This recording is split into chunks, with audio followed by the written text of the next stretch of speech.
April 24th, 2024, AEW Dynamite is in the books, and here's what went down. Welcome to the Holy Shhh Podcast. By the way, it's your boy ABE from DET. The show kicks off with, speaking of kicks, Orange Cassidy getting his ass kicked out down the aisle by Trent Cassidy, thrown into the ring. Then he waits on his partner, Chuck, or his ex-best friend, Chuck Taylor, to come down and make a decision. I say ex because, as you know, he turned on him in a heartbeat. He don't like where he was headed. He didn't like him kicking Orange Cassidy's ass, and he wasn't having none of it. Kicked Trent's ass, told him he was a piece of shit, and the best friends seemed to be no more. Next up, we get a promo segment about Moxley just breaking down who he is, what he's about, and letting Hobbs know that tonight he's in for a hell of a fight for the IWGP World Heavyweight title. Next up, we had the first official appearance by the brand new AEW World Heavyweight Champion, Swerve Strickland, being brought to the ring by none other than himself, Prince Nana. That man is a national treasure. I know Chuck say our truth is you can add Prince Nana right up there on the list with him. But of course, Swerve in his debut as world champ gets the win over Kyle Fletcher, the Don Callis family's own. Did you really think Swerve was going to lose his first match? Come on, against this guy. But Swerve had that effect that we said Damian Priest was missing. He didn't look like a world champion. Talk about Damian Priest on Raw. He didn't look like it. But tonight, Swerve looked like a world champion. The whole outfit, the gold sleeves to match the gold belt. He was born to be a champion. Damian Priest, I don't know, he may have to grow into it. I ain't gonna say it ain't working for him at all, but not like Swerve. Next up, we got Renee interviewing Thunder Rosa backstage, but then she gets interrupted by Deonna Purrazzo. So continuing their feud, you can definitely see Thunder Rosa versus Deonna Purrazzo coming soon to a ring near you. Next up, we had another champion come out. I say that because Kevin Nash had this podcast. If you didn't hear it, take a listen to what he said. Another thing is there's so many fucking belts on that show because you can, like, Moxley opened the show last night and he just won I used to call it the New Japan belt. Yeah. It's the IPW, whatever it is. Yeah. So he came out, he's got a belt, and then the next guy who comes out's got another belt from some other thing. Somebody else has got a belt on, and he's got a belt.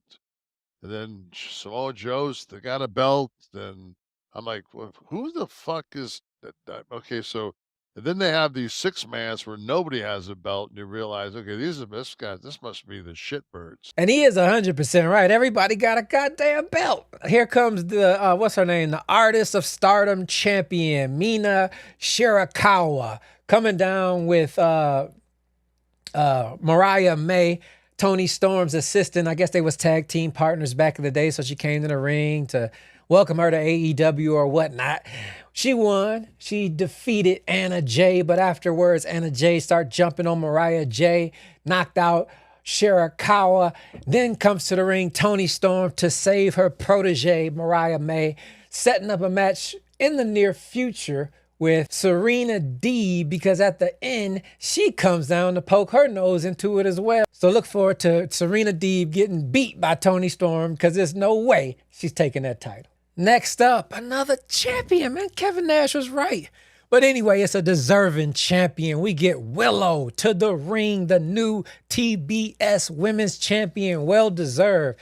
I don't really appreciate the you deserve chants just being thrown out there left and right, but it was deserved here. Congratulations to Willow.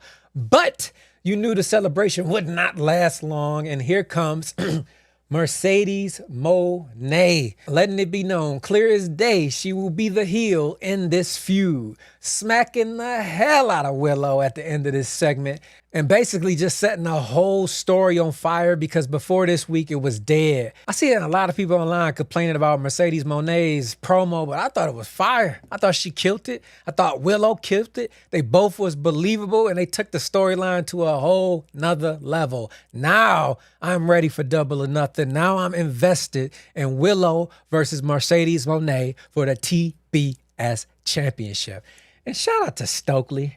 Batman is up there with Nana and Truth as well. National treasures. You just need those characters in wrestling. Next up, you have Matthew Jackson backstage letting everybody know that Tony Khan would break character and meet with Jack Perry in the ring, setting up a big segment for later on in the evening. But speaking of the evening, the star of it was none other than the Casino Gauntlet match that just came out of nowhere for the number one contendership for the international champion and the right to fight Roderick Strong for it. In this match, we had some of the best of the best.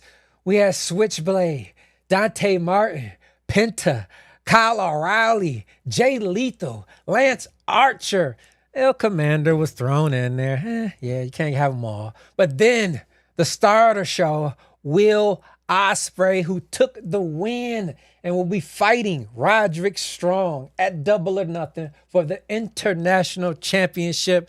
Take my money. At this point, anything Ospreay do, just take my money.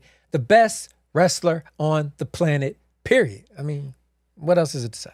Next, we get a segment with Jericho coming out, of course, shower with booze for taking the FTW Championship, which he has renamed to For the World title, no longer Fuck the World, which of course pissed Taz off on commentary. But it's Jericho's title. He can do whatever the hell he wants with it. Hook lost it, so fair is fair. He tried to offer the wisdom tree to Hook. He didn't want to take it, but Big Bill did. He made his way to the ring telling Jericho he wanted to be under the learning tree. He wanted to be down with the Jericho Appreciation Society, and basically you can see a tag team forming very soon, or bodyguard work, whatever you want to call it. Jericho is not retiring no time soon, fans. And neither should he. No, Hook shouldn't have lost, but Jericho still got more in the tank. Next, we got Don Callis backstage stirring up the pot more with him and Ospreay, telling him why didn't he hit the Tiger Driver 91 when he had the chance. Ospreay told him, I'm banning it. Ever since my great match with Daniel Bryan, when I heard him, I will no longer use that move. It pissed off Don Callis. He told him he better get it together, walked away. Stirring the pot. I'm telling you, he is leaving the Don Callis family soon, and much needed, because Ospreay is becoming a huge megastar. He needs no faction. Put him on his own. Finally, we got that matchup from earlier in the night that Moxley told us about with him and Hobbs. And of course, he gets the job done, and surprisingly, choking out my boy Hobbs. What's up with that? Man, can Hobbs get some love? But anyway, Hobbs gets choked out, and afterwards, Takashita comes out staring down Moxley, basically letting him know, I am next for your IWGP heavyweight title. That match, sign me up for. Looking forward to it. Like I say, AEW, they ain't going to give you storylines, but when it comes to these matches, they going to give them to you every time. And finally, the main event. No, it was not a match main event. It was like a WWE promo main event. Not used to this on AEW at all. But Jack Perry gets his meeting with Tony Khan in the ring. It all went good. Jack was telling him he wants to change the world, and will he change it with him? They both shake hands. You think a new elite is forming. And then Jack Perry punched Tony Khan in the stomach, laying him out and on the mat. This was like Stone Cold finally stunning Vince McMahon, or at least they was trying to accomplish that. The boss finally getting hit for the first time, but not just hit, because then comes the Young Bucks and Okada. They're trying to make it seem like, what did you do, Jack? But then even they get in on it, and the Young Bucks deliver the Meltzer driver to Tony Khan, laying him clean the fuck out in the ring, starting which what I hope is to be an incredible storyline. I'm going to give them credit. Online, a lot of people is bashing this, but hey, this is something different by AEW. They are telling story, people. Let them tell it. So Tony Khan is laying there laid out, the Bucks, Okada, and Jack leaving. Then all of a sudden, all the baby faces come out to save Tony. Like, where the hell was y'all when he was getting dropped on his neck?